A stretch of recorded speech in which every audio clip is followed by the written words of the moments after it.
renouvellement de l'intelligence. Bien aimé, contrairement à ce que plusieurs enfants de Dieu pensent, le renouvellement de l'intelligence est une activité très difficile. Ce n'est pas parce qu'on enseigne qu'il faut renouveler son intelligence pour manifester la puissance de Dieu que les enfants de Dieu le font automatiquement. Si c'était le cas, on aurait pu réprimander le peuple de Dieu à ce sujet. Tout le monde le ferait naturellement et le peuple de Dieu serait tellement puissant que l'œuvre de Dieu avancerait comme sur des roulettes. Mais on constate que bien que le peuple soit enseigné de façon détaillée à ce sujet, qui est plus qu'important, les croyants n'en font pas toujours leur priorité. Ceci démontre à souhait qu'il existe plusieurs facteurs qui sont des blocages réels au processus du renouvellement de l'intelligence. Amen. Donc, ce n'est pas facile de renouveler son quoi? Son intelligence. Est-ce que tu suis seul? Ce n'est pas facile. Si c'était facile, on ne devrait plus enseigner sur ça. Si c'était facile, on ne devait plus réprimander le peuple de qui? De Dieu. Parce qu'on a dit le renouvellement de l'intelligence permet que ma mentalité soit alignée avec celle de l'esprit que j'ai en qui? En moi. Si l'esprit et moi, nous sommes un, pourquoi me réprimander sur moi? Puisque tout ce que je vais dire, ça sera selon l'esprit. Tout ce que je vais faire, ça sera selon l'esprit. Et comment on peut réprimander Jésus-Christ? On ne peut pas réprimander Jésus, on ne peut pas réprimander l'esprit. Parce que l'esprit ne fait jamais d'erreur. L'esprit ne fait que ce que Dieu a prévu qu'il doit faire. Si aujourd'hui il y a des réprimandes, c'est parce que, bien aimé, le peuple de Dieu ne renouvelle pas naturellement son intelligence. Dans la leçon précédente, nous avons vu que le renouvellement de l'intelligence est une loi. C'est une quoi? C'est une loi. Donc, si tu ne renouvelles pas ton intelligence, tu commets un quoi? Une violation de la loi. Amen. Romains 12:2. Ne vous conformez pas au siècle présent. C'est de l'impératif. L'impératif, c'est le temps qu'on utilise pour donner des quoi? Des ordres, des commandements. Donc, c'est un commandement. Dieu n'est pas en train de dire, bon, mes amis, ce matin, quand je me suis réveillé, j'étais trop content. Et la proposition que je vous fais, c'est que voyons si on peut. Non. Il dit, ne vous conformez pas au siècle présent. Donc, il dit ceci. N'adhère pas aux logiques de cette époque. N'adhère pas aux logiques des gens de ce monde-ci. N'adhère pas à leurs croyances. Amen. N'adhère pas. N'accepte pas. Ce n'est pas un débat, c'est un ordre. N'accepte pas. Laisse les gens de ce monde, laisse les gens de ce siècle, avec leurs traditions, avec leurs coutumes. Ne pas te mélanger, ne pas adhérer. Ah, c'est ma famille, ah, c'est ma belle famille, ah, c'est mon quartier, ah, je ne sais pas quoi. Il dit, laisse-les avec leurs coutumes, laisse-les avec leurs traditions, laisse-les avec leurs croyances. Et que eux aussi te laissent avec ta foi. Amen. Parce que souvent, ce qu'on constate, c'est que il y a des gens qui font les procès aux chrétiens. Ah, depuis que tu es devenu chrétien, tu ne vas plus te laver au village. Et alors, j'ai ramassé vos rivières. Il y a toujours vos rivières là-bas. Va te laver. Va te laver. Quand je suis devenu chrétien et que j'ai décidé que je n'ai pas pu me laver au village, j'ai écrit une loi dans votre village que toi aussi tu ne dois pas te laver. Tu es libre d'aller te laver. Comme moi, je suis libre de ne plus aller me laver. Respecte ma liberté. Amen. Mais vous allez toujours voir qu'il y a des critiques qu'on va toujours mettre vis-à-vis de vous. Et ce n'est pas anodin. Ce sont des esprits qui essayent, n'est-ce pas, effectivement, de vous affliger, de vous juger. Amen. Ah, depuis qu'il est chrétien, lui, il dit que lui, il n'est pas appris dans les boîtes de nuit. Et alors, ce n'est pas son droit. Il n'a pas le droit. S'il dit qu'il n'est pas appris là-bas, mais vous continuez à quoi? À partir. Continuez. C'est votre choix. Et il a aussi fait son choix. Donc vous ne devez jamais laisser les gens, bien aimés, venir entrer dans vos têtes et essayer de vous imposer le je ne sais pas quoi. Parce que quand vous voyez les gens du monde, ils disent que non, tu es un bon chrétien. Il faut faire très attention. Amen. Amen. C'est très rusé, c'est très subtil. Il dit non, tu es un très bon chrétien. Tu es un très bon pasteur. Bien aimé, ça veut dire qu'il y a une compromission quelque part avec ces amis. Non, toi tu n'es pas comme les autres. Tu n'es pas comme les autres. Que quand ils ont déjà cru en Jésus, ils disent qu'ils ne font plus telle et telle chose. Il faut justement être comme ça. C'est là où tu auras des vrais amis. Les gens qui savent que tu ne fais plus telle chose, ils vont te respecter. Ils vont respecter tes choix de quoi? De vie. Ils ne vont jamais te soumettre à quoi? En tentation. Parce qu'ils savent quels sont tes choix. Donc le renouvellement de l'intelligence, c'est une obligation, c'est une loi. Soyez transformés par le renouvellement de l'intelligence. Donc si tu ne le fais pas, si tu ne fais pas les efforts pour renouveler ton intelligence, tu commets quoi? Un péché. Est-ce que Satan peut utiliser ce péché pour venir dérober, égorger, détruire dans ta vie? Oui, c'est un péché. Derrière le péché, il y a les démons. Ton péché, c'est quoi? Je refuse de renouveler mon intelligence. Je refuse de changer une logique qui a déjà causé des problèmes dans ma propre quoi? Ma propre vie. Quelque chose qui m'a déjà fait du mal moi-même. Je refuse de la quoi? De changer cette chose. Et Dieu dit que tu commets un quoi? Un péché. Parce que tant que ton intelligence est comme ça, tu ne peux pas faire avancer l'œuvre de Dieu dans ta vie. Et tu ne peux pas faire avancer l'œuvre de Dieu dans l'église de Dieu. Tu ne peux pas apporter la paix dans ta famille. Amen. Donc tu es mauvais. Vous voyez ça bien aimé? C'est dangereux. Parce que pour que nous puissions prier ensemble, il faut que nous soyons en communion. Mais imaginez-vous, s'il y a des gens qui n'ont pas encore accepté de renouveler leurs intelligences et d'être métamorphosés. Alléluia. Ils ne pourront pas discerner. Lorsqu'on dit les gars, il ne faut pas qu'on soit absent. Il ne faut pas qu'on se relâche. Ils ne vont pas comprendre pourquoi on le dit. Arrête. Ils ne le comprendront pas. Lorsqu'on va dire, non les gars, c'est le moment de se donner encore plus. Ils ne vont pas comprendre. Parce qu'ils n'ont pas l'intelligence comment renouveler. Et ils vont être des freins. Alléluia. Donc, il y a réellement des facteurs qui peuvent bloquer le renouvellement de quoi? De l'intelligence.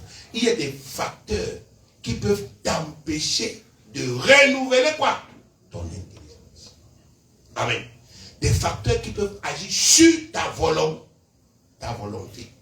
Tu veux renouveler ton intelligence, mais le tout là te dit ne renouvelle pas. Amen. Et toi, tu dis je ne renouvelle pas à cause de ces choses-ci. C'est pourquoi tu dois connaître ces choses. Amen. 1. Le premier facteur, c'est quoi? C'est que, avec le temps, amen, avec le temps, les faux raisonnements et les mauvais sentiments s'implantent si profondément en nous qu'ils deviennent très difficiles à déraciner. Avec le temps, les faux raisonnements que nous avons acceptés, les mauvais sentiments que nous avons développés en nous, s'implantent si profondément en nous qu'ils deviennent très difficiles à déraciner. Amen. Notre âme est une terre extrêmement fertile. Tout ce que nous plantons à l'intérieur et qu'on entretient, ça va pousser, ça va grandir, ça va venir à maturité et ça va donner des quoi? Des fruits. Notre âme est comme la terre, mais comme une terre comment? Comment? Fertile. L'âme humaine est comparée à une terre dans la parabole du semeur. Donc, notre âme est comme une terre ultra fertile. Tout ce que vous plantez dedans, que ce soit une bonne semence ou que ce soit une mauvaise semence, qu'est-ce que ça fait? Ça pousse. Qu'est-ce que ça fait? Ça mûrit. Qu'est-ce que ça fait? Ça produit des quoi? Des fruits. Ainsi, chaque pensée mauvaise qui s'est implantée en nous est devenue avec le temps un arbre gigantesque ou bien encore une haute forteresse. Quand ça entrait, quand ça commençait, c'était une pensée. Mais maintenant, là, ce n'est plus une pensée. C'est une forteresse dans ta tête. C'est déjà un arbre. Alors que quand c'était entré, c'était un grain. Amen. Mais tu as entretenu ça. Pendant des années, cette mauvaise pensée est devenue un arbre qui est dans ta tête. Avec des branches. Amen. Il y a les singes qui se promènent là-dessus. Dans ta tête, tête et il joue. Parce que la petite pensée là que tu as entretenue a donné une mauvaise un mauvais sentiment. Amen. Il y a des sentiments, mon frère, qu'on n'arrive pas à enlever. Même si tu tapes quelqu'un avec la machette, ça ne quitte pas. Parce que c'est devenu une forteresse dans sa tête. Amen. Or, comme vous le savez tous, ce n'est jamais facile de déraciner un arbre géant ou bien de renverser une forteresse. C'est pourquoi parfois, après une ou bien deux tentatives de renouvellement de l'intelligence, plusieurs personnes se découragent et abandonnent leurs efforts. Parce qu'elles se disent que ça ne donne pas. Oui, quand on parle de renouvellement de l'intelligence, on dit, écoute, il faut faire le diagnostic. Tu peux faire le diagnostic et trouver que tu es en colère. Amen. Mais la colère, là, n'est pas une petite quoi. N'est pas une petite quoi. C'est pas une petite colère. C'est une colère qui a 10 ans. Une colère qui a combien? Ça a 10 ans en toi. Hein, madame? Tu as 10 ans de colère contre ton mari, par exemple. Je n'ai pas dit que c'est le cas. J'ai dit 10 ans de colère. Tu crois que c'est en un jour que tu peux casser ça? Non. Pendant 10 ans, cette colère a été nourrie. Amen. Quelqu'un a nourri la colère dans vos rapports. Pendant 10 années, il n'a fait que faire quelque chose qui t'irrite. La colère là a 10 ans. Amen. Elle n'a pas 2 jours. Elle a 10 ans. Quand tu dis je vais renouveler mon intelligence, Seigneur, je pardonne tous les péchés que la personne a fait. Ça recommence à faire quoi? À défier. Tu pardonnes. Tu as oublié que. Ah non, tu dis je pardonne même quoi, Seigneur. On va seulement vivre comme ça. Amen. Il exagère. C'est comme ça, non? Non, il a exagéré. Quoi? Surtout si tu as encore des mauvais compagnons ou des mauvais conseillers. Quand tu parles de ça, maman, tu es trop, moi c'est que tu es trop molle. Vos églises là, c'est même parce qu'on vous enseigne là-bas. Et c'est pour ça que les hommes montent toujours sur votre tête comme ça. Amen. C'est comme ça que le diable conseille toutes les femmes. Il faut laisser, il va monter sur ta tête. Il monte 2 fois, mon frère. Quand il est chef là, il est chef assis haut. D'après toi, il est sur tes pieds. Il est assis sur ta tête depuis, tu dis qu'il va encore monter là où il est déjà. Frère, s'il fait tout ça, c'est parce qu'il est où? Mais il est sur ta tête. Amen. Vous ne connaissez pas Satan? Mais il veut monter sur ta tête. Il veut monter sur ton cerveau. Frère, il est le chef de ton cerveau. Le jour où tu vas te marier, c'est ce que toi tu dis avec ta bouche. Je t'accepte comme mon mari et mon chef. Amen. Le chef de quoi? De ton cerveau. Le chef de tes pensées. Le chef de ton corps. Amen. Le chef de ton porte-monnaie. Ah. C'est ce qui est écrit, non? Vous les femmes, vous travaillez pour que nous on gère. C'est comme, oui, c'est ça la loi. C'est nous. Si tu ne fais pas les déclarations de recettes des revenus, tu es malhonnête.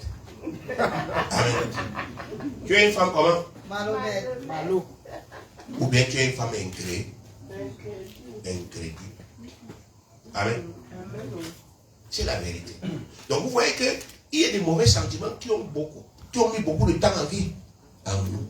Ce n'est pas facile. Quand vous commencez à dire je vais casser, vous travaillez aujourd'hui. Demain, c'est comme si vous n'avez rien fait. Bien aimé, c'est exactement comme quand vous coupez un arbre. Ce n'est pas le premier coup de machette qui le fait quoi? Tomber. Ce n'est pas un bananier. C'est un arbre avec des quoi? Des racines dans votre tête, des ramifications. Les ramifications, les racines, c'est les causes. C'est les mauvaises choses qui ont fait pousser, c'est quoi? Cet arbre-là. Quand tu coupes ici, l'autre pousse là-bas. Quand tu coupes ici, l'autre se manifeste. Amen. À un moment donné, tu te dis, mais est-ce que je vais m'en sortir? Oui. Amen. Tu vas t'en sortir. C'est la réponse que Dieu veut te donner. Dieu a te dit que le jour où tu commences le travail là, quand tu dis, Seigneur, c'est écrit dans la Bible, hein, nous renversons les forteresses. Quand tu dis, Seigneur, la colère qui est venue dans mon cœur depuis 10 ans, contre tel, je la brise. Boum! Bien aimé, quelque chose commence. Alléluia. J'ai dit, comme tu viens de prononcer son nom, il m'avait fait telle chose. J'ai brisé cette colère. Il m'a dit ceci, j'ai entendu les paroles. Je brise le poison des paroles dans mon quoi? Dans mon cœur. Paf! Le travail quoi? Ça commence. Mais comme Satan sait que tu as commencé, il dit, mais comment? Je t'avais déjà attaché. Comment tu veux te détacher? Comment tu veux devenir libre dans ton cœur que je contrôle depuis, je ne peux pas accepter? C'est là donc qu'il commence à réveiller les mauvais souvenirs. Il réveille les mauvais souvenirs, les mauvaises choses. Tel t'a dit ceci, tel t'a... Bien aimé, j'ai prié pour une dame ici, il y a quelques jours, peut-être 3 jours. Elle devait être ici pour un dimanche. Mais elle n'était pas là parce qu'elle a eu des problèmes avec sa voisine. Donc elle est venue, quand je suis venu ici au bureau mardi, elle est venue. Amen. Alors mardi, je lui ai dit, écoute, tu es déjà un enfant de Dieu, c'est vrai que ta voisine adore, mais il faut arranger les pros. Il faut arranger les quoi. Elle me dit, ok, pasteur, vraiment tu as raison, il faut que j'arrange. On va même se détester pour donc dès que je sors ici, je m'en vais la voir pour qu'effectivement on parle. Dès qu'elle est sortie d'ici, elle est partie appeler la voisine. Elle a trouvé la convocation pour la gendarmerie. La voisine allait lui porter plainte à la gendarmerie pour menace de mort, pour ceci. Elle est venue me demander, le monsieur, on va encore. Je dis que, mais tu as bien dit que tu pardonnes. Pardonne même l'autre ici, il ne faut pas. Continue seulement à quoi? À pardonner. Je dis que, mais moi j'ai pris une bonne décision. Je lui dis que, mais est-ce que Satan a aussi pris une bonne décision? Qui vous a dit que Satan veut se convertir même? Le diable qui vous raconte même cette histoire? Moi je ne sais pas. Vous êtes des enfants de Dieu. Donc vous croyez que quand vous prenez les bonnes décisions, ça se répercute chez Satan. Lui aussi dit, ah, Abraham est en train de dire que voilà, oh, Dieu, moi je me réparme. Qui? Il va sauf que continuer à être mauvais et méchant et il va continuer à te tenter. Amen. Quand Satan a déjà animé quelqu'un pour te chercher des problèmes, mais mon frère, tu vas voir. Si Satan entre la tête d'un voisin, si tu n'as pas l'intelligence renouvelée, tu es mort. Tu ne vas plus dormir. Amen. Chez moi, là où je vis là, frère, il y a des moments où il s'arrange. 5h30. Boum, boum, boum, boum, boum. La musique. Mon frère, tu ne peux plus prier. Tu ne peux plus prier.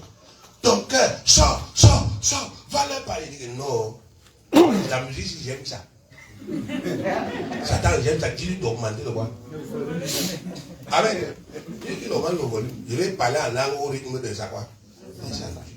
Je ne peux pas faire ça, frère, parce que je sais qu'un jour, ils vont entrer chez qui? Ils vont entrer chez moi pour que je puisse prier pour qui? Pour eux. Donc si je commence à me lever pour aller leur dire, oh machin, ça va péter. Amen. Ça va péter. Parce qu'ils ne vont pas le faire. Le démon va dire, ne le faites pas. Comme ils ne vont pas le faire, je vais saisir les autorités, on va les arrêter, ça va devenir un mauvais quoi? Témoignage. Donc je préfère supporter leur quoi? Leur musique. Amen. Quand il met ça, il dit Seigneur, merci. Je dormais même encore. Merci, voisin, de m'avoir réveillé quand ce matin. Amen. Il y a des gens qui n'ont pas encore renouvelé les intelligences. C'est réveillé. Les gens, les musiques, et ils choisissent souvent des musiques bizarres, frère. Que tu as donné déjà. Donc, à le somme, fais quoi chez moi? Et à 6 heures, frère. Imagine-toi, avec quoi tu te réveilles, à quoi? À 6 heures. Il s'agit, le démon là, il dit, mais c'est moi des trucs qui vont les énerver. Non, il dit, ah, moi ça ne m'énerve pas. Ça ne m'énerve.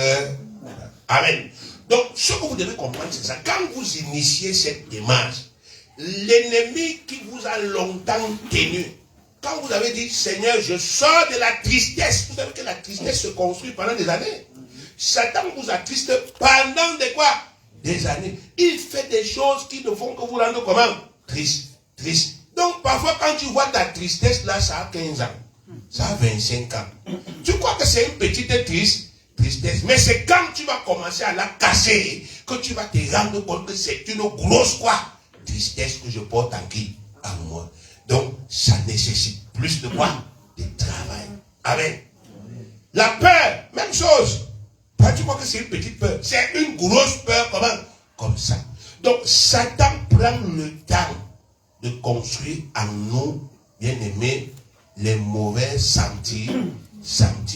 Amen. Il prend le temps de construire les mauvais quoi? Sentiments et les faux raisonnements. Donc, quand nous commençons, bien aimés, nous devons continuer. Parce que la Bible dit que la parole de Dieu, elle est comment? Vivante et quoi? Et efficace. Dieu n'est pas obligé de te montrer les révélations chaque fois. Que nous continuons à prier la j'ai jusqu'à tel niveau. Non, il n'est pas obligé. Nous vivons par la foi. Donc chaque fois que je fais un travail, je crois que ce travail marche. Amen. Et jusqu'à ce que je vais voir, regardez Jacques chapitre 4, le verset 7. Jacques 4, 7. Soumettez-vous donc à Dieu, résistez au diable et il fuira loin de vous. Amen. Donc Dieu dit, résistez. Quand le diable vient te dire que ton travail là ne marche pas, qu'est-ce que tu dois dire? Oui, Satan, tu as raison, parce que depuis que j'ai commencé là, je ne sens rien. Est-ce que c'est une question de sensation? C'est une question de foi. Dieu dit que résiste. Et résiste au diable. Il ne dit pas résiste à Satan, il résiste au diable. Le diable c'est le malin, le diable c'est le menteur. Il résiste aux idées du menteur dans ta quoi? Dans ta tête. Les idées qu'il vient te donner, ça ne marche pas, ça ne donne pas. Tu pries pour rien, tu casses pour rien, rien ne bouge. Résiste à ça. Résiste comment? En n'est-ce pas effectivement mettant dans ta tête que la parole de Dieu est puissante. Et regarde Jérémie 23, 29. Jérémie 23, 29. Ma parole n'est-elle pas comme un feu, dit l'Éternel, comme un marteau qui fait quoi? Qui brise le roc, même si c'est une forteresse, la parole va casser. La parole va quoi? Casser. Tu vas voir que les mauvais sentiments là vont commencer à part. À quoi? À partir. Ça va partir, les mauvais sentiments. Mais il faut vouloir. Alléluia. Marc chapitre 11, verset 23. Je vous le dis encore, je vous le dis en vérité. Si quelqu'un dit à cette montagne, ôte-toi de là et jette-toi dans la mer. Et s'il ne doute pas en son cœur, mais croit que ce qui dit arrive, il le verra comment? S'accomplit. Donc si vous dites, vous croyez, ça va marcher. Amen. C'est possible avec la grâce aujourd'hui de renouveler son intelligence, de briser ces choses-là, de briser ces mauvaises décisions, de briser ces mauvais raisonnements, pardon, ces mauvaises pensées, de casser cela. Amen.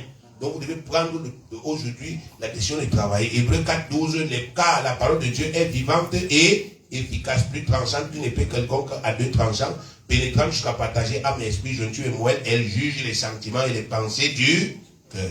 Amen. Donc vous devez prendre la décision ferme de commencer ou bien de recommencer ce processus. Si tu avais commencé, tu as arrêté. Dieu dit recommence. Parce que si tu t'arrêtes, ce que tu as cassé là, ça va se reconstruire. Ça va se reconstruire. Donc tu auras travaillé pour rien. C'est pour ça qu'on a dit le renouvellement de l'intelligence, c'est une activité de chaque quoi? De chaque jour. Quand je m'en vais me coucher, il faut que je renouvelle mon intelligence. Pourquoi?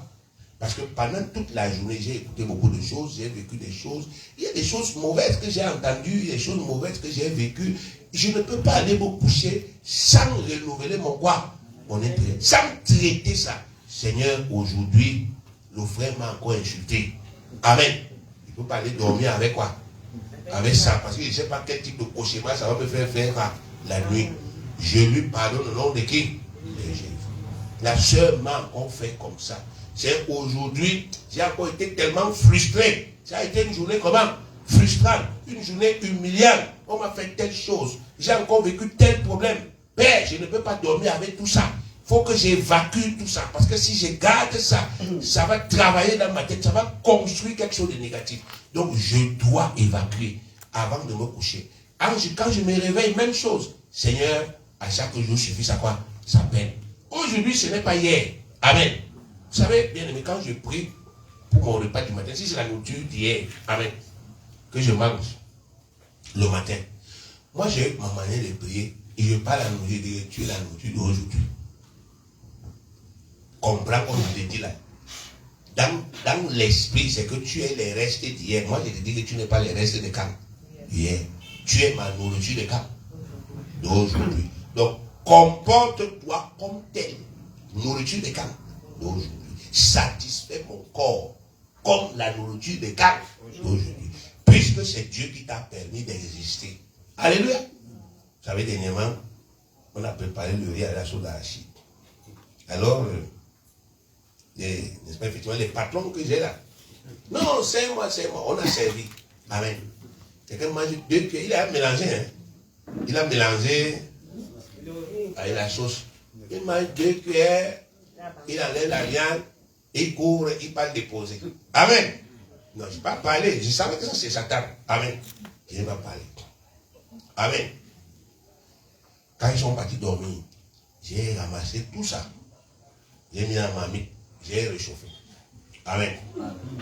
Le matin, on a fait la prière comme il fallait faire la prière. Le reste de sauce qu'il y avait là, avec le reste des riz, j'ai encore tout mélangé, j'ai mis dans la marmite là. La Bible dit que la patience est l'arme des forts. Je suis resté là. Papa, on veut le petit déjeuner. J'ai dit, va regarder les restes des riz d'hier là, c'est dans la marmite là. Frère, vers 13h, même un grain de riz n'existait plus. La famille a fait son travail, chacun a renouvelé son air. Chacun comment je peux mourir de faim, c'est comme vous avez demandé. Si j'attends que le type soit venu 5 francs, j'ai dit, les gars, vous allez manger les restes. Amen. Ils ont bouffé tout. Amen. Jusqu'à venir demander, est-ce qu'il y a encore? Il n'y a plus. Donc apprenez. Et la conséquence de ça, ça a été que hier, quelqu'un ne voulait plus manger, mais il est parti garder au frigo. Que je vais manger après. Alléluia. Donc même dans l'éducation des enfants, vous devez leur apprendre à renouveler leur quoi? Leurs intelligences. Amen. Sinon, vous allez les gâter, ils vont croire que non, bon, nous sommes au paradis, notre Père ne fait aucun effort, il dit c'est mon nom de Jésus, les trucs tombent comme ça. Amen. Et vous allez gâter vos enfants. Alléluia. Donc vous devez travailler. Je casse les mauvaises pensées. Je détruis les trucs qui avaient dans ma tête et qui me rendaient colérique, qui me rendaient, n'est-ce pas, effectivement, irritable, qui me rendaient, n'est-ce pas, effectivement, triste. Parce que, bien aimé, la tristesse rend malade. Au sens propre de quoi? Du terme. La tristesse rend malade. La colère rend aussi quoi? Ça donne les hypertensions. Vous savez dire, les gars, les hypertensions, vous connaissez leur remède. Restez là où il n'y a pas le bruit. Amen. Toute sa vie, il a passé le temps avec le bruit. Je vais vous calmer. C'est ça, non? Mais le remède, n'est pas le plus fort. Des nerfs, ça va exploser. Et maintenant, quand vous parlez fort, chut. Amen. On lui dit, ne mangez même plus le sel. Qui? Arrête de moi, Satan. Ne mangez plus le sel, mon frère, je mange quoi? Vous avez déjà mangé une nourriture sans sel. Bon, ça c'est bon, puisque c'est sa malédiction qu'on lui a donnée avant que on va souvent te manger sans sel. Mais mon frère, vous préparez un bon menu, c'est propre, vous regardez ça. Vous ne mettez pas seulement le sel. Quand vous prenez, vous mettez dans la bouche. Il y avait le follet hier au frigo, frère. Il n'y avait rien dedans. Moi j'avais soif. Je suis parti puiser. J'ai mis dans la bouche. Mais il n'y a pas de sucre, il n'y a rien. Je suis parti tout recracher. Amen. Alors que c'est le follet. Mais comme il n'y a pas les ingrédients, le rôle des ingrédients, c'est de rendre ça agréable. Agréable. On n'est pas des animaux. Amen. On a besoin des choses agréables. Dieu a dit quoi au jardin d'Éden, au commencement? Il a dit quoi par rapport au jardin? Des arbres comment? Agréable à la vue. Bon à manger. Et quoi? Agréable quand tu regardes. Donc il faut associer les deux. Quand tu fais une nourriture, on regarde la nourriture. C'est comme, n'est-ce pas, effectivement, les Canadiens qui sont en train de se bagarrer dans la mamie, quelqu'un n'a même pas envie de manger. Donc il faut de l'esthétique. Quand quelqu'un regarde, il est content. C'est beau. Et ça a un bon quoi? Parce que Dieu a dit que c'est ça que nous allons mourir à quoi? Avec. Sur la quoi? Sur la terre. C'est ce qu'il nous a donné. C'est Ecclésiaste 9, verset combien? 9. Il dit que c'est de ça. C'est ton plaisir là-bas. Ce que tu manges, ce que tu bois et la joie que tu prends, le plaisir que tu prends avec la femme que tu aimes. Donc, il y a des choses avec lesquelles il ne faut pas plaisanter. Amen. Donc, vous devez renouveler vos intelligences. Quand vous avez initié ce travail, vous ne devez plus vous arrêter. Vous continuez. Les faux raisonnements, les mauvais sentiments ont la peau dure. Amen. Donc, quand vous avez commencé à les casser, ne vous arrêtez pas. Deuxièmement, à la fin. Amen. Là, la question à la fin. Deuxièmement, toujours les mêmes faux raisonnements là. Amen. Et les mêmes mauvais sentiments là nous communiquent toujours des mauvaises habitudes. Est-ce que vous comprenez? Quand quelqu'un a déjà des faux raisonnements, ça lui communique souvent des mauvaises quoi? Des mauvaises habitudes. Regardez Job chapitre 1 verset 5. Job 1, 5, on dit: et quand les jours de festin étaient passés, Job appelait et sanctifiait ses fils. Puis il se levait le bon matin et offrait pour chacun d'eux un holocauste. Car Job disait: peut-être mes fils ont-ils péché et ont-ils offensé Dieu dans leur cœur. C'est ainsi que Job avait coutume d'agir. On dit Job avait quoi? Coutume d'agir. Ce texte nous enseigne que les mauvaises pensées du cœur de Job avaient fini par lui communiquer des mauvaises habitudes. Une coutume, c'est quoi? C'est une habitude qu'on a acquise. Amen. Une coutume, c'est une habitude qu'on a quoi? On a acquise par la répétition. On dit que votre coutume, c'est que vous partez souvent verser l'huile sur les crânes des ancêtres. C'est quelque chose que vous avez acquis. Les grands-parents ont commencé à quoi? À faire. Et vous aussi, on vous a fait faire. À un moment, vous aussi, vous avez continué. Amen. Donc, il y a eu au départ un raisonnement qui dit que les ancêtres ne sont pas morts et que leurs crânes ont un pouvoir. Amen. Une mauvaise croyance. Un faux raisonnement. Mais ça a donné naissance à une coutume. C'est la même chose, bien aimé. Les mauvais raisonnements que nous avons en nous, les mauvais raisonnements, les faux raisonnements et les mauvais sentiments, ça nous inspire souvent des mauvaises habitudes. Bien aimé, il y a des enfants de Dieu qui ont déjà développé de très mauvaises habitudes, mais qui n'arrivent plus à les abandonner. Parce que c'est devenu une quoi? Une habitude, une coutume. Pour eux, ils font ça. Parfois, cette mauvaise habitude est ce qu'on appelle un exutoire. Un exutoire. Un exutoire, c'est quoi? Un exutoire, c'est quoi? C'est un faux remède. C'est quoi? Un faux remède, un faux traitement. C'est-à-dire, c'est comme quelqu'un qui dit que j'ai trop de soucis là, je m'en vais d'abord boire une bière. Amen. Amen. Boire une bière n'enlève jamais les quoi? C'est juste un exutoire. Tu penses que tu es en train d'aller te débarrasser de tes soucis, alors qu'ils ont déjà appris à nager. Amen. Tu ne peux plus les noyer dans la bière. Amen. La preuve, c'est que tu bois tous les casiers de bière que tu veux. Quand tu vas te réveiller, ils sont là, plus forts que hier. Et te dit, tu penses que tu peux nous noyer. Donc, depuis que tu as dans ta tête, tu as émis l'idée que je vais aller noyer mes soucis au bas. Donc, tu vois que nous, on est bêtes. On est resté là comme ça, nous les soucis, on t'attend. On a appris à nager. Amen. Mais nous, dans la bière, on surnage. On a même appris à faire l'apnée. C'est-à-dire, on retient notre respiration tant qu'on est dans.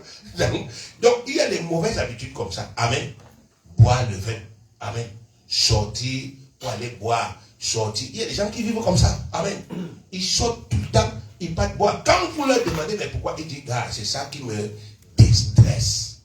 C'est ça qui me déstresse. J'ai trop de problèmes. Amen. Ça me soulage comment? Un peu. Quand je bois comme ça. Amen. Et à un moment donné, cette habitude devient tellement forte en lui qu'il ne peut plus s'en débarrasser. Il y a d'autres personnes, bien aimées, qui, en termes, n'est-ce pas, effectivement, de faux raisonnement, ils pensent que la fornication, c'est un moyen par lequel ils peuvent se soulager. Amen. Je dis que, mais c'est comment tu dis, mon frère, les filles, J'ai tellement souffert avec les femmes. Moi, je suis plus prêt à m'attacher. Donc, tout ce que moi j'ai fait aujourd'hui, c'est que bon, je suis avec celle-ci, et après je suis avec l'autre, et après. Amen. Donc, ils trouvent, n'est-ce pas, effectivement, dans la fornication, le désordre sexuel, et parfois ça marche ensemble, hein. C'est-à-dire la boisson, puisque là où tu peux boire, là, les noms sont souvent bizarres. Black Dream, c'est-à-dire le rêve noir, ou bien le rêve du noir. Non, moi je préfère le rêve noir. Amen. Donc on a écrit sur la porte du bar, le rêve noir. En fait, si tu rêves rien que noir, qu'est-ce qui sera possible dans ta vie? Mais tu vois, il y a un gars qui dit, gars, je suis au black ce soir. Tu me trouves au black, non? Oui, on va blacklister. Donc, pour lui, c'est ça. Il dit que non, vraiment, la solitude, là, ça me peine. Le mariage tarde trop. Donc, quand je pars comme au black, là, je sens que... Tu ne sens rien. Tu ne sens rien. Tu perds ton argent, tu perds ton énergie et tu ouvres les portes à qui? À Satan dans ta vie. Sauf que c'est un faux raisonnement qui t'amène là-bas. Le jour où on te dit ne fais plus, tu deviens ennemi de qui? Des gens. Amen. Amen. Il y a d'autres. C'est le travail. Vous connaissez le travail? Le travail. C'est comment ça? Non, je suis en train de travailler. Je suis en train de travailler. C'est plus le vrai travail. Dieu a dit que tu dois te reposer. Il y a d'autres qui s'appellent les dossiers à la fois. Oh! Et ils ramassent les dossiers dans le bureau. Ils viennent, n'est-ce pas, effectivement, à la maison. Ils déposent les dossiers ici. Non, il a la cuillère ici. Puis le riz. Et il faut... Il est marié, hein. Quand la femme lui dit, mais là, on ne va pas dormir. Mais tu savais ça qui paye le loyer, hein? C'est ça qui paye le loyer.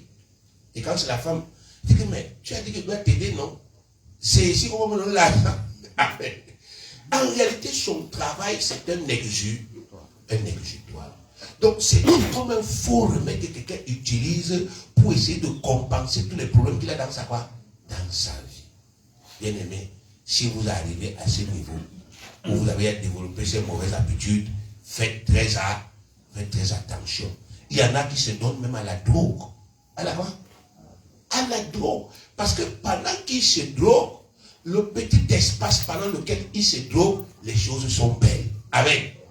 Il ferme les yeux comme ça, c'est lui qui appuie bien. Il prend toutes les décisions. Il dort. Et après, quand il se réveille, il regarde que merde, ce n'était que le rêve. Il va encore chercher le bangaman, le vendre le banga. Il va encore fumer. Là, il va devenir Bill Clinton ou bien Donald Trump. Tout ça, c'est dans sa quoi? Dans sa tête. Tu vois un gars, il te dit, mon petit, je ne suis pas ici. Je suis high. Tu es high, comment mon frère, nous voilà, nous on te voit ici. Il est petit, il faut laisser. Tu ne connais pas. Et regardez les petits gars, là, ils ont leur nouvelle chanson, là, le quoi? Le mollet. Mais mon frère, eux, parfois à 5 heures, ils sont dans le petit bar à 5 heures. Hein. Un Monnayien ne peut pas mourir, un machin et tout. Il ne peut pas mourir. Hein. Il n'y a pas de souci. Et quand je faisais mon mollet, les gens se moquaient de moi. Aujourd'hui que j'ai percé, ils disent ceci. Alléluia. Oh. Il est petit. L'autre ici, là, vous n'avez percé rien ici. L'autre ici, ce que vous faites ici, vous êtes en train de nous casser seulement les oreilles. Il n'y a aucune personne. Mais ils font ça avec la conviction. Et c'est un exutoire. Ils sont en terminale, ils sont au lycée. Au lieu de prendre leur tête, de mettre dans leur cahier, d'avoir 19, 20, 20. Bien aimé, c'est comme ça. Ils rêvent. Alors qu'en réalité, Satan sait que le rêve ne se réalise jamais par rêve. Le rêve se réalise par le travail d'ici. Regardez toutes les écoles. La devise, c'est toujours quoi? Travail, discipline, succès. Travaille de façon disciplinée, tu auras du quoi? Du succès. Mais Satan sait ça. Même à des enfants de Dieu. Il dit que non. Vous pouvez, n'est-ce pas, effectivement, être laxiste. Vous priez, vous rêvez. Non, bien aimé. Quand vous avez déjà développé des mauvaises habitudes, faites attention. On dit que les mauvaises habitudes ont la peau quoi? Dure. Les mauvaises habitudes deviennent une seconde quoi? Nature. Faites attention. Les mauvaises habitudes peuvent vous entraîner dans la mort. Amen. Ça peut vous entraîner dans la quoi? la mort, même la mort de votre ministère, ça peut venir à cause des mauvaises quoi, habitudes. Parce que Satan connaît déjà tes mauvaises habitudes. Il n'a qu'à te piéger dans tes mauvaises habitudes, tes mauvaises fréquentations, bref, il connaît tout ça. Romains 12, verset 21 dit, ne te laisse pas vaincre par le mal, mais surmonte le mal par le quoi? Par le bien. Qu'est-ce que ça veut dire? Un enfant de Dieu qui a décidé de renouveler son intelligence doit commencer à changer ses mauvaises habitudes par les bonnes quoi? Les habitudes. Et une des habitudes, bien aimées, qui vous aide, c'est l'assiduité dans les réunions des enfants de qui? De Dieu. La prise. Mais on vous dit quoi? Quand on vous montre les clés de la première église, on dit qu'ils étaient combien de fois par jour? Chaque jour. Tous ensemble, assidus aux réunions. Assidus. C'est comme ça qu'ils ont pu casser avec les mauvaises quoi? Les habitudes. Et les gens comme non, on ne te voit plus. J'ai dit, c'est normal que vous ne me voyez plus. Si vous voulez me voir, venez aller à l'église. Amen. La Bible dit dans le psaume 31, le psaume 33, pardon, le verset 1, quand il est degré David, voici qu'il est agréable et qu'il est doux pour des frères de faire comment? De demeurer ensemble. Donc, si tu veux casser les mauvaises habitudes, si tu as commencé à renouveler ton intelligence, qu'est-ce que tu dois faire? Développer des bonnes quoi? Des habitudes. Casser avec les mauvaises fréquentations. Arrête avec. Tu ne peux pas dire, je vais renouveler mon intelligence et tu pars au lycée, tu te promènes toujours avec les mêmes bandits, avec les mêmes voleuses, avec les mêmes malhonnêtes qu'il y a au lycée. Toi, tu manques. Tu ne peux pas renouveler ton intelligence. Tu ne peux pas dire, je vais changer les habitudes qui m'entraînent dans ce qui n'est pas bien et tu continues de marcher avec les gens qui sont dans ça. Si tu veux renouveler ton intelligence et détruire cela, coupe. Amen. Fais comment? Coupe. Vous voulez savoir quelqu'un que ces mauvais sentiments, ces sentiments bizarres, n'est-ce pas, effectivement, là, ont tué quelqu'un qui a été tué par ces mauvais sentiments.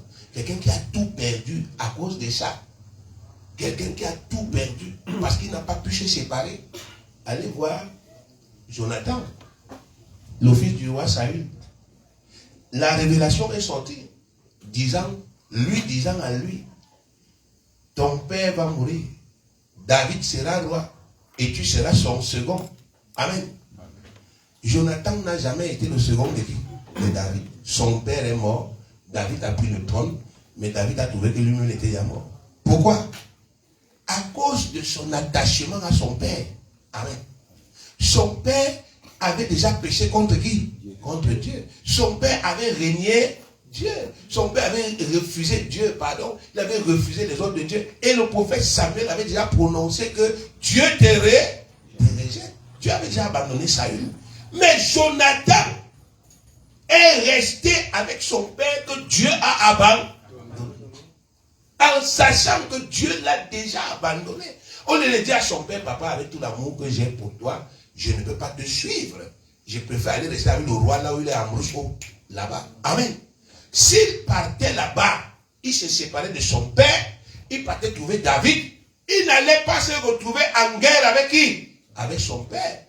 Comme il était trop attaché à son père, et que son père dit, tu veux m'abandonner, que tu me laisses aller avec qui? Comme Dieu m'a abandonné, toi aussi tu m'abandonnes. On lui dit, oui, je t'abandonne. Il dit, non, papa, tu sais que toi et moi, on est comme ça. Son père l'a amené dans une guerre là où il n'avait rien à quoi? Rien à faire. Première personne à mourir, c'était qui? C'était lui. Au mauvais endroit, au mauvais moment. Les mauvaises habitudes, les mauvaises compagnies. Il faut casser cela. Amen. Troisièmement, je parle des blocages.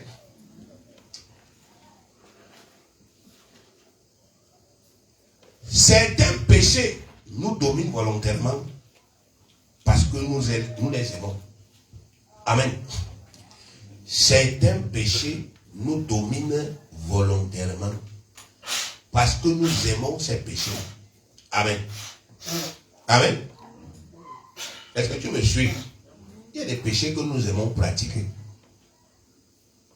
Nous savons que c'est un péché, mais ça nous fait plaisir. Alléluia. exemple, la fornication, la masturbation, la pornographie, etc., etc., etc. La vie de dehors, là. Mais vous croyez que quelqu'un qui fait ça, un enfant de Dieu qui fait ça, vous croyez qu'il ne sait pas que c'est un péché? Il le sait. Mais le vrai problème, c'est que ça lui plaît. Amen. Ça fait quoi? Ça lui plaît. Le sexe lui plaît. Amen.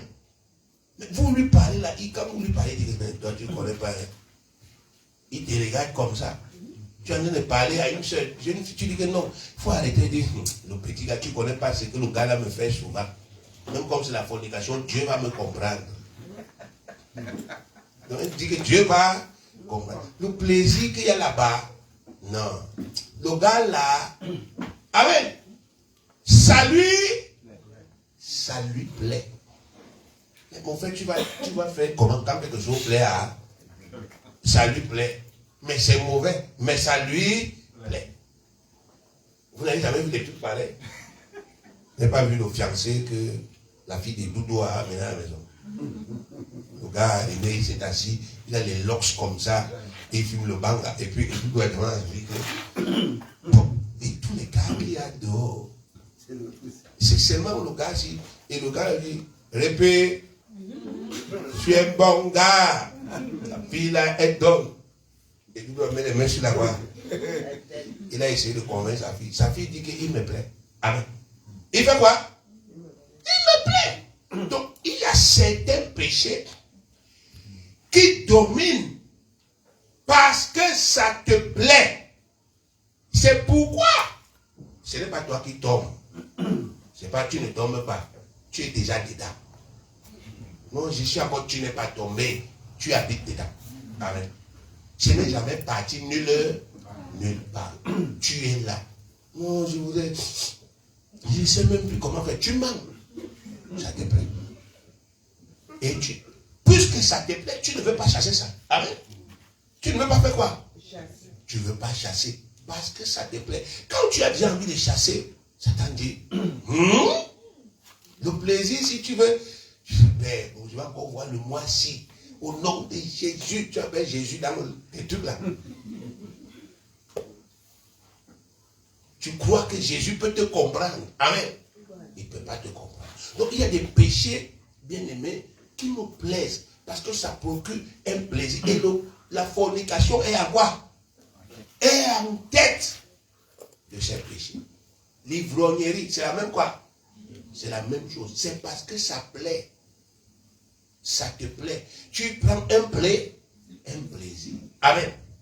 La gourmandise. Aller dans les invitations avec les petits sachets, dans les plastiques, dans les sacs. C'est parce que tu es gourmand. Même si on t'impose les mains, ça ne peut pas partir. C'est dans ta tête. Parce que dès que tu arrives, tu vois, pendant qu'on est même encore en train de prier, toi tu as tous les yeux ouverts. On prie. Seigneur, va le morceau là. Personne au nom de Jésus va toucher le morceau. Tu sais les morceaux de quelqu'un, il ne sait même pas ce que toi tu as en train de faire là. Il arrive, il peut te servir, ça fait, ça tombe par terre. Et il dit qu'il a été malchanceux. Alors que ce sont des prières de magie que tu fais. Encore la gourmandise. La gourmandise, c'est un péché, mais qui plaît à qui? Et quand tu manges, la langue passe comme ça partout. Oui. Il y a beaucoup de choses qui font. Mais regardez l'amour des choses du monde. L'amour de quoi? Des choses du monde, l'amour des habits. Mais mon frère, tu vois, quelqu'un ne peut même pas laver ses habits. Amen.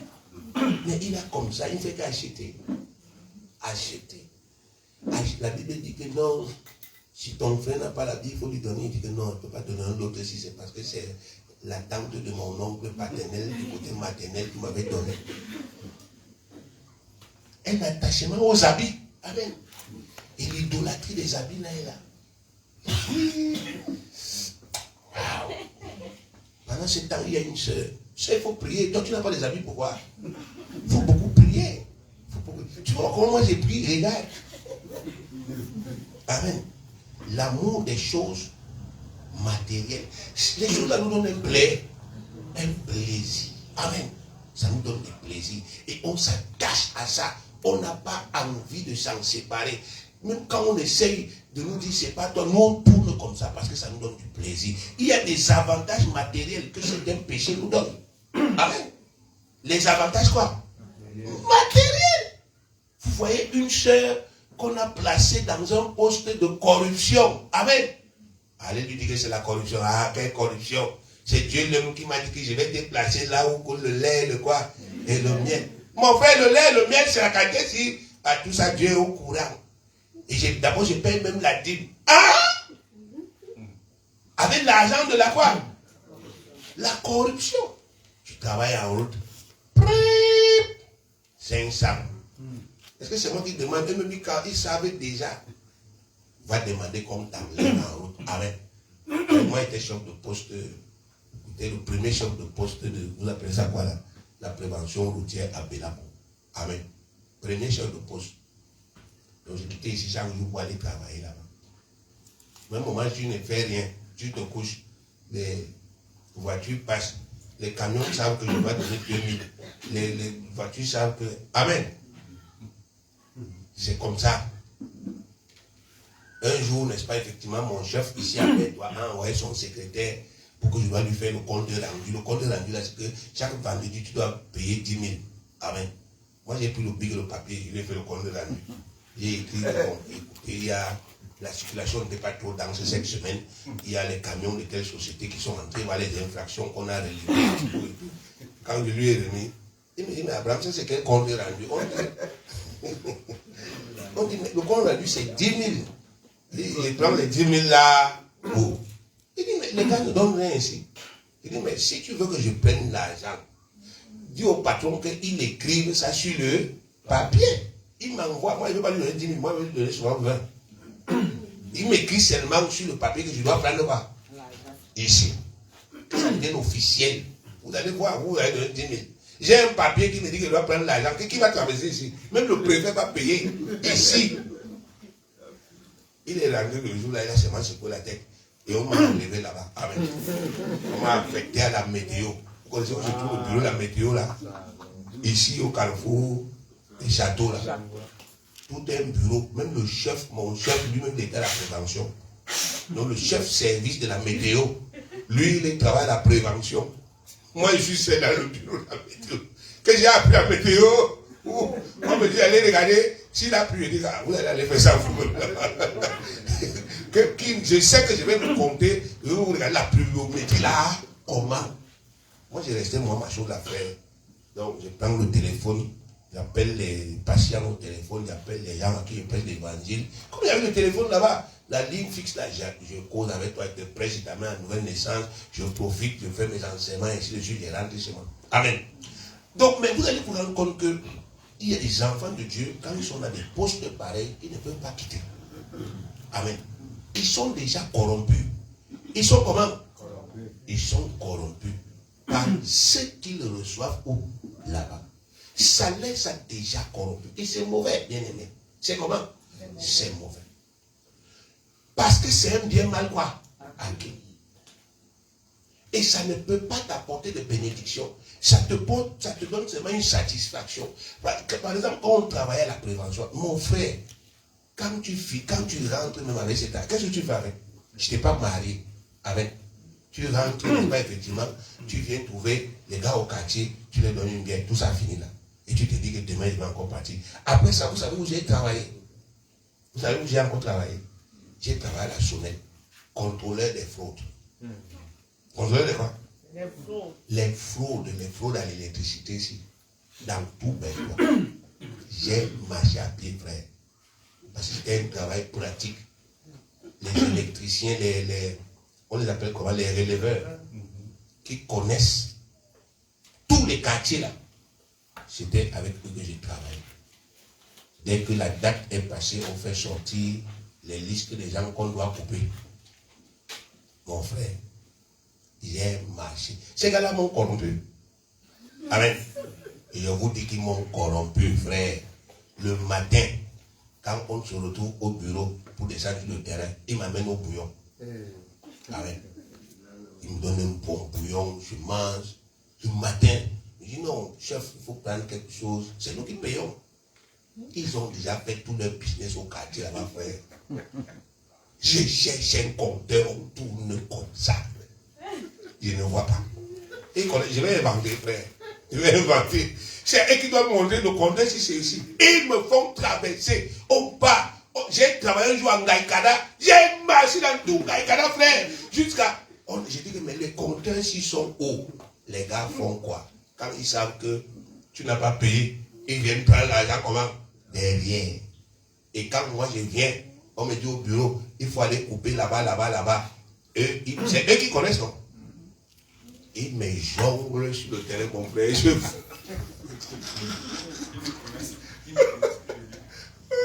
Ils disent que ouais, peut-être les gens ont enlevé il y a des petites plaques là, que la semaine met souvent.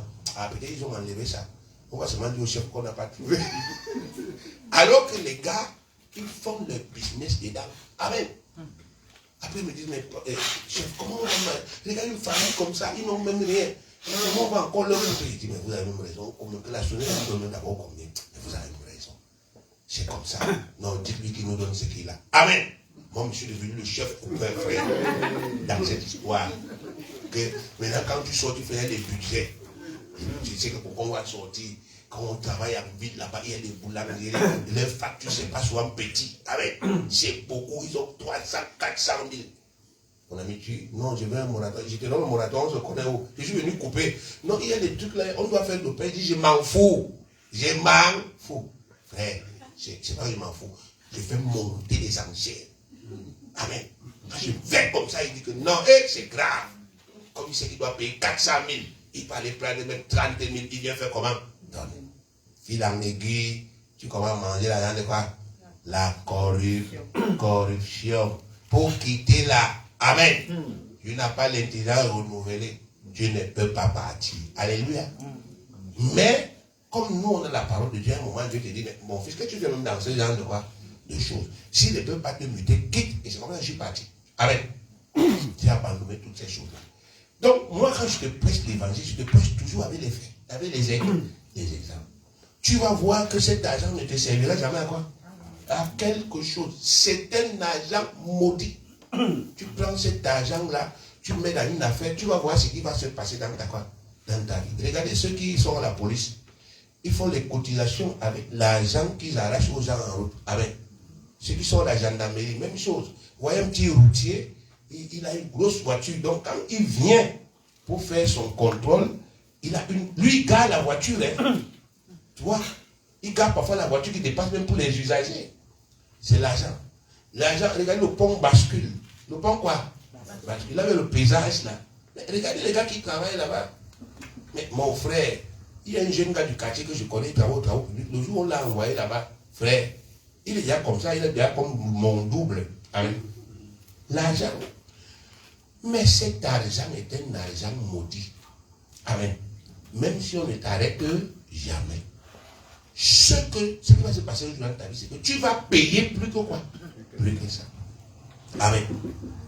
Donc, mais, ce que tu dois savoir, c'est que ce type d'argent, comme ça te donne des avantages faciles, c'est difficile de t'en séparer. Donc quand on te dit renouvelle ton intelligence et on commence à parler de l'argent maudit, l'autre là tu ne pries plus. Amen. Confesse, tu fais comment? Tu manges la bouche. Parce que tu sais que c'est exactement dans quoi tu es. Et quand tu es seulement en train d'imaginer que je vais arrêter ça, je vais encore faire comme. On avait un frère ici à l'église. Amen. Il travaillait au pont bascule. Il a cru, comme il n'était pas marié, moi la règle c'est que quand tu vis avec une femme, avec des enfants, tu viens à l'église, la règle est simple. Amen. Soit tu te maries, soit vous faites comment? Vous partez. Non, vous partez. Vous vous séparez. Moi je vous connais, donc vous allez vous séparer, vous restez ici. Qu'est-ce qui prouve que vous êtes vraiment séparés? Des gens qui sont connus et qui disent non, on va se séparer. Tu sais ce qu'ils font quand ils sortent là. La règle c'est que soit vous vous mariez, soit vous faites comment? Vous partez. Ce n'était pas moi qui vous avais dit de commencer à vivre comment? Ensemble. Le frère a dit qu'il veut épouser sa femme. Frère, il misait sur l'argent qu'il prend au pont. Parce que je lui ai dit, frère, si tu veux rester ici, quitte d'abord de là-bas. Parce que c'est la corruption que vous vivez là-bas. Va dire à ton commandant de t'affecter ailleurs. Amen. Il est parti dire à son commandant que bon, moi je ne pars plus là-bas. Affectez-moi. Le commandant a mis les mains sur la tête. Parce que ce sont les postes que les gens payent. Mais lui, il a fait le chemin comment? Inverse. C'est comme ça qu'il a commencé à être un simple petit enquêteur. Ça part à la compagnie. On lui donne les enquêtes. Elle a donné le coup de poing, va faire l'enquête. Elle a fait telle chose, va faire l'enquête. Amen. Mais les gens rendaient un bon témoin. 2 semaines avant son mariage, il n'a pas rien dit. Il y a un neveu du président de la République qui fait l'or et les quoi à bateau, c'est là. Il avait donc un problème dans ses chantiers. Il vient ici à Bertois, il peut avoir le commandant de compagnie. Il dit au commandant de compagnie, je veux un bon enquêteur. Il est député. Je veux un bon enquêteur qui va partir avec moi à Batouri pour enquêter dans mes chantiers, pour savoir qu'est-ce qui se passe là-bas. Et le commandant de compagnie dit, le seul que je peux te donner, c'est le type-ci. Amen. Puis là-bas, on se moquait de qui? On se moquait souvent de lui. C'est comme ça qu'il part à Batouri. Il fait un travail propre. Et pour le récompenser, cet homme a mis la main à la poche. Il a donné beaucoup de quoi? Il a fait son mariage sans s'endetter, sans voler. Amen. Voilà Dieu. Amen. Il a renouvelé quoi? Son intelligence. Et il avait témoigné. Il a dit que, mais, quand Dieu m'a dit qu'il ne veut plus entendre parler de corruption, j'ai commencé à réfléchir. Que Dieu va alors prendre l'argent. Mais j'ai renouvelé mon intelligence et le Seigneur va agir. Alléluia. Donc, il y a des péchés qui sont durs. Parce que ça nous donne même la gloire. La quoi? La gloire. Tu fais un truc. Il y a des péchés qui te donnent, n'est-ce pas, effectivement, que ça satisfait ton ego. C'est ce qu'on appelle l'ego, non? Les péchés comme l'orgueil, comme la vantardise. Mais la vantardise, ça touche ton quoi? Donc tu mens même, hein? Tu dis aux gens, non, ouais, moi. C'est un mensonge que tu es en train de dire. Mais comme les gens disent, waouh, donc c'est vrai, donc toi, tu es un grand, tu es ceci. Ça te fait quoi? Je me rappelle quand on était à l'école primaire, quand on me demande, vous avez mangé quoi? Le riz avec le poulet. Nous, on mangeait le riz avec le poulet tous les jours, frère. Amen. Tous les jours. Parce que tu as peur, tu as honte de dire que vous avez mangé le couscous. Amen. Alors j'ai un de mes camarades de classe, mon père, son âme qui est décédé. Eux, ils habitaient net à côté de l'école. Amen. Donc les gens savent que nous, chez nous, on mange seulement riz, poulet. Vous comprenez un peu? On était au cours moyen 2. Alors on est au cours moyen 2, en récréation. Mon camarade me dit, gars, la mère a préparé le bol. Avec le couscous, il y a la viande, le poisson, les pistaches dedans. Amen. Allons manger à la récréation. Nous voilà qui descendent. Nous voilà manger. Et il y a donc les jeunes filles de la classe aussi qui nous suivent. Le riz et quoi? Et le poulet. Donc pendant qu'on arrive chez lui, il sort le couscous et le mbol. Mon frère n'est pas lavé les mains. Quand je reviens, je trouve les jeunes filles de la classe qui sont aussi là. Et nous, on est venu manger le riz avec le poulet. Et c'est le couscous avec le mbol. La réalité, c'est qui dépasse le poulet. Mais dans mon cas, il dit que comment? Donc je vais manger le couscous avec le mbol aussi. Et les gens, si vont aller raconter ça à l'école, mon frère, j'ai lavé les mains, j'ai mis mes mains ici. J'ai fait comme les clins d'œil. Il a dit que le gars m'a dit, c'est comment? Il m'a dit, il m'a dit, le gars, c'est. Donc, les filles là aussi, il a dit, vous m'avez dit que non, je ne mange pas le couscous avec le mbol. J'ai dit, voilà mon cœur que mais. Et comment moi alors je vais sois en premier. Amen. Donc la nourriture du premier, c'est rien avec le quoi? Le poulet. On ne peut pas être le premier de la classe, il mange le mbol. Ça, c'est quelle histoire? Amen. Donc, imaginez-vous, la corruption morale. Le gars tout lavé. Ça nous a fait des problèmes. Même sinon, on se salue pas. Il me dit, mais mon frère, on était appelé, toi tu as joué au beau. Et ça fait quoi? Tu n'as pas la charité, tu ne pouvais pas couper une partie. Il dit, je coupe quelle partie? Donc, regardez, un truc qui est faux, mais parce que ça te donne quoi? Une gloire, une fausse gloire devant les gens. Ça nourrit ton ego. Amen. Ça nourrit ton ego.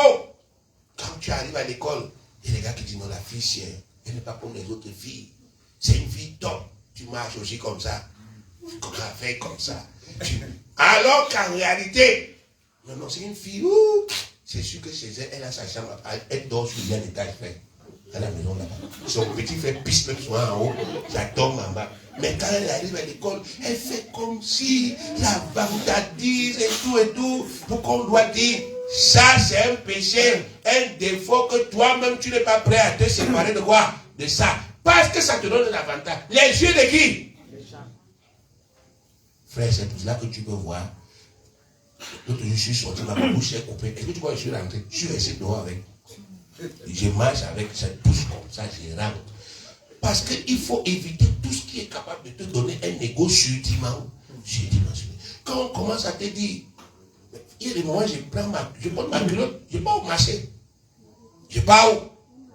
Oh, je n'ai pas fait le marché. Je suis sur la moto, comme je n'ai même pas encore arrêté la moto là, il y a un clignotant qui balance de ce côté, il y a l'autre qui est tordu. Je pars avec frère. Je pars avec. C'est ce que Dieu a donné pour quoi? Pour le moment. Je mets la honte de quoi? De côté. Je mets les jugements de valeur de quoi? De côté. Les gens qui aiment trop qu'on leur dise que vous êtes beau, vous êtes machin, ce sont les gens qui tombent dans le piège de l'ego. Amen. De quoi? De l'ego. Nous, on est les serviteurs de Dieu. Oh, on ne mange pas ceci. Voilà encore d'autres péchés. Non, nous, on ne mange pas cela. On ne mange pas le chien. Qui ne mange pas le chien ici? Elle le doigt. On ne mange pas le chien. Il est écrit dans la Bible, Jésus-Christ envoie les disciples à mission. Il dit ceci. Dans quelques maisons où vous allez entrer, faites comment? Demeurez là-bas. Et faites quoi? Mangez tout ce qu'on va vous donner là-bas. Quand on va vous envoyer bientôt là, j'ai pris que tu tombes là où mange le chien.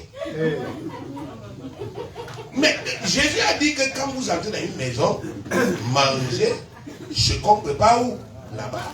Si tu arrives dans une maison, on prépare les chauves-souris. Tu veux qui allait manger la chauve-souris? Il y a des gens qui font comme ça. On va voir. Je vais m'arranger là où j'envoie. Je vous envoie, vous connaissez. Je vous envoie à telle famille, je leur dis de préparer les chauves-souris. Je vais voir comment vous n'allez pas manger. Ah oui? Le Seigneur a dit, mon frère, vous connaissez comment les pygmées dorment. Moi, j'ai dormi avec des pygmées. Vous connaissez comment ils mangent. Vous pouvez vivre avec ces gars. Ils sont d'une saleté, d'une crasse pas possible. Et moi, je dors avec eux, je mange avec eux, frère. La Bible dit que ce n'est pas ce qui entre dans la bouche de l'homme qui le tue, qui le souille. C'est ce qui sort de quoi? De sa bouche. Donc, un enfant de Dieu doit avoir une intelligence comment? Renouvelée. Nous allons évangéliser dans les villages. Vous êtes déjà parti évangéliser là-bas. Amen. Il y a des cours d'eau là-bas que tu mets ton doigt comme ça dans l'eau. Ça pue. Amen. C'est le seul endroit où on peut se laver. Dieu dit, faites comment? Lavez-vous. Même un bouton ne sort pas sur quoi? Sur ta peau. On boit quelle eau? L'eau contre l'eau. On est parti se laver. Vous connaissez l'existence du village, c'est pas souvent loin. C'est derrière l'arbre là. Mais tu marches. Tu marches.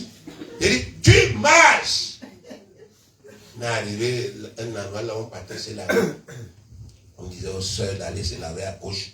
Nous, on partait se laver à droite. Amen. À un moment, on a dit non, il faut qu'on change. Pourquoi elle passe se laver là-bas? Ça doit être bien. Amen. Nous, on doit se laver. On a changé, on a utilisé l'autorité. Allez vous laver là-bas. On est entré là où elle partait la fin. C'est quand on est arrivé qu'on a compris qu'il ne fallait pas changer les décisions. D'abord, c'était une pente comme ça. Tu descends, tu t'accroches sur les racines. Tu les vois? Non, tu t'accroches sur les racines. C'est pas, tu vois le film. Et le truc là où tu te laves là, C'est une planche comme ça. Au milieu de quoi? De l'eau. Amuse-toi. Tu es dedans. Donc quand tu te laves, ça coule. Tu ne te frottes plus. Amen. Tu te stabilises d'abord. La planche finit de faire quoi? Fais les pieds comme ça. Tu ne bouges pas. Tu restes calme. Amen. Quand l'esprit, effectivement, ça finit de bouger, tu le comprends. Frère, les moutes, ça que tu vois seulement. C'est pas visible. Tu vois seulement que ça se... Là, on dormait par terre, on met le tapis là, on dort. Moi, je dormais au coin comme ça. Frère, le froid, il y avait les trous en bas là. Je n'avais pas bien vérifié, sinon j'allais envoyer un frère et même pas. Donc, il y avait les trous. Frère, la nuit, quand le froid, c'était comme si on me pompait. Je dis, c'est quoi l'histoire ici? Je me lève en pleine nuit. Je vois les trous, le froid entre comme ça. Frère, tu réfléchis et j'avais le drap. Il n'y a pas de couverture, je n'avais pas. Frère, il y avait, n'est-ce pas, des gens à côté de moi là, n'est-ce pas, qui ont pris les couvertures attachées comme ça et tout et tout. Tu sais que tu vas arracher de quelle manière. Donc, il m'a été dit que tu pars là-bas, tu dois renouveler ton quoi. Les gens qui vivent là-bas sont les êtres humains. Là-bas, tu n'es plus grand. Là-bas, tu n'es plus rien. Amen. Tu te laves là où on se lave. Tu manges ce qu'on mange. Tu bois ce qu'on boit. Quand il te donne un verre de matango là-bas, frère, un verre, j'ai dit un combien. Il faut savoir mieux reconnaître la route là où tu vas partir. Je ne sais pas ce qu'ils mettent dedans. Ou ils mettent quoi au frère. Et tu ne peux pas refuser. C'est la bienvenue. Quand tu arrives, il n'a pas toujours cherché son bidon là. Où il prend ça, oh frère. Même si tu pries combien de temps sur ça, ça ne change pas. C'est toujours là. Dur. Frère. Et vous savez quoi? La meilleure. C'est-à-dire, quand tu bois son village, c'est dur. L'autre jour, il a voyagé avec. Il est arrivé ici. Il est venu me donner. Il dit, frère, j'ai excommunié avec cette histoire au nom de Dieu. D'abord, c'est dur là-bas. Tu quittes encore avec ça, tu marches, tu viens jusqu'ici. Et frère, on va donner ça aux gens qui tuent souvent les chiens là, qui les égorgent, on va leur donner. Ils sont là, tu les connais, ils vont prier dessus. Donc, une manière de dire ceci, quand tu as des défauts qui te font croire que tu es trop grave, que tu es trop ceci, que tu es trop cela, qui te rendent orgueilleux, tu ne peux pas renouveler ton intelligence. Quand tu as des défauts qui te font penser, imaginer que, n'est-ce pas, effectivement, là où tu es là, tu as déjà atteint un certain niveau et on ne doit même plus te rabaisser un moment dans ta vie. Tu ne peux pas renouveler ton quoi? Ton intelligence. Parce que ce défaut-là te plaît. Amen. Ce truc que tu fais te plaît. On ne peut pas enlever quelque chose qui te plaît. La seule personne qui peut faire cela, c'est qui? C'est toi. Et Dieu nous a enseigné, c'est dans Hébreux 12, verset 1. Hébreux 12, verset 1 dit, nous donc aussi, puisque nous sommes environnés d'une si grande nuée de témoins, qu'est-ce que nous devons faire? Rejetons tout fardeau et le péché qui nous enveloppe si facilement. Pourquoi il nous enveloppe facilement? Parce que nous l'aimons. Amen. On a développé un attachement vis-à-vis de ça. Tout ce que tu as comme attachement viscéral vis-à-vis d'un péché dans ta vie, tu dois rejeter ça. Tu dois dire, Seigneur, vraiment, là où je suis, il y a des choses que j'aime. Mais toi, tu n'aimes pas. Je rejette ça au nom de qui? De Jésus. Je rejette. Tu dois prier. Amen. Pour l'impudicité. Il n'a pas dit que je déclare que je suis fort. Il a dit fuis. C'est ça, non? Fuis. Fuis. Si c'est un gars, fuis-le. Envoie-lui un message. Tu dis que tu es possédé. Quand il va lire le message là, il va dire, toi si tu es possédé, vous avez des problèmes. Vous êtes là comment? C'est moi. Tu gâtes ça une fois. Tu es espèce de possédé. Quand j'étais vu dans mes rêves la nuit, tu veux venir m'envoûter? Il dit que, mais comment tu peux parler? J'ai dit que j'étais vu. À partir d'aujourd'hui, toi et moi, c'est comment? Si tu me vois, ne me salue plus. Frère, mieux tu gâtes ça comment?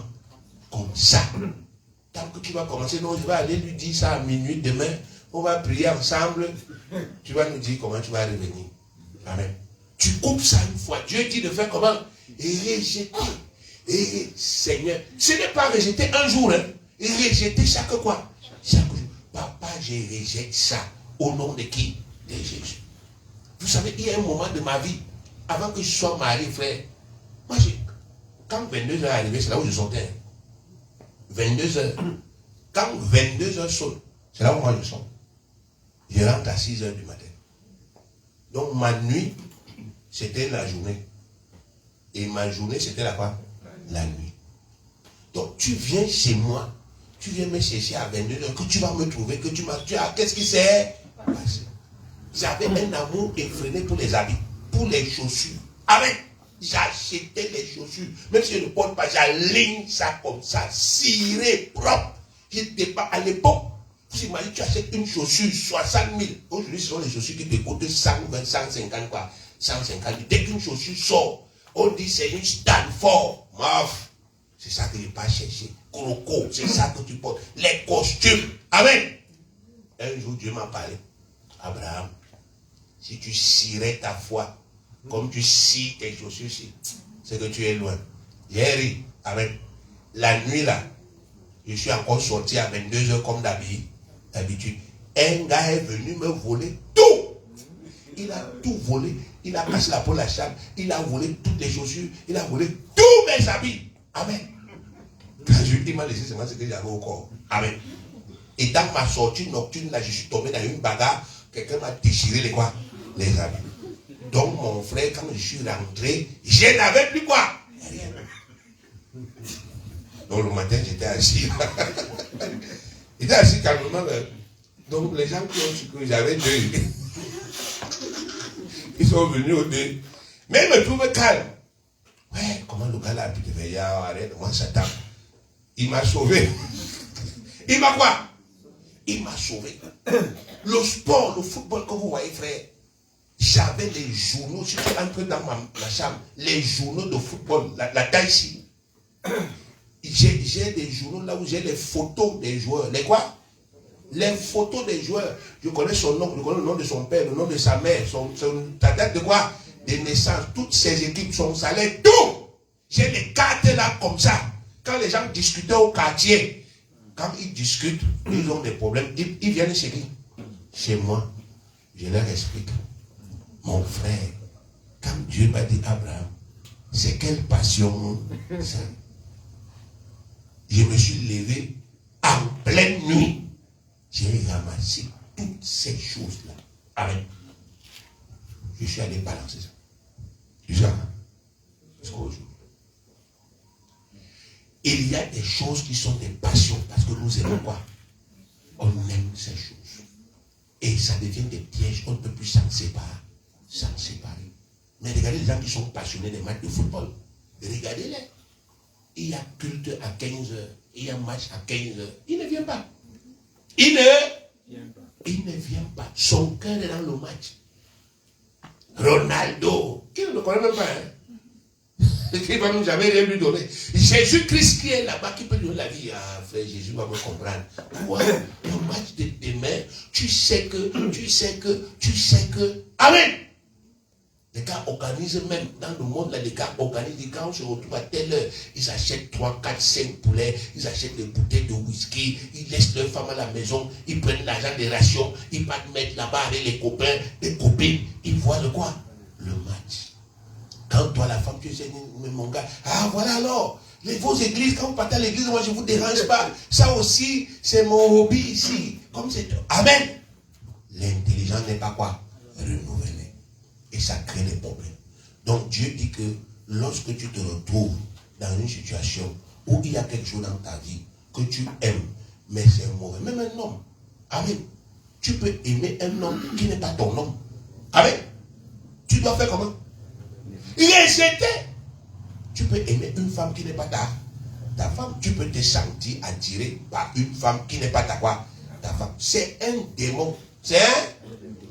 Il faut rejeter. La relation que Dieu veut que tu aies avec cette femme, ce n'est pas ça. Mais le diable peut venir créer ça. Amen. Il faut donc rejeter. Il n'y a pas 36 solutions, c'est Hébreux 12, verset 1. Rejetant donc. La conséquence est et courons avec persévérance dans la carrière qui nous est comment ouverte. Quand tu arrives à rejeter ça, tu seras léger. Amen. Tu seras comment? Tu seras léger. Parce que si tu entretiens ça, tu vas tomber dans le mensonge. Tu vas tomber dans quoi? Le mensonge. Vous savez, ces péchés-là accouchent souvent d'autres quoi?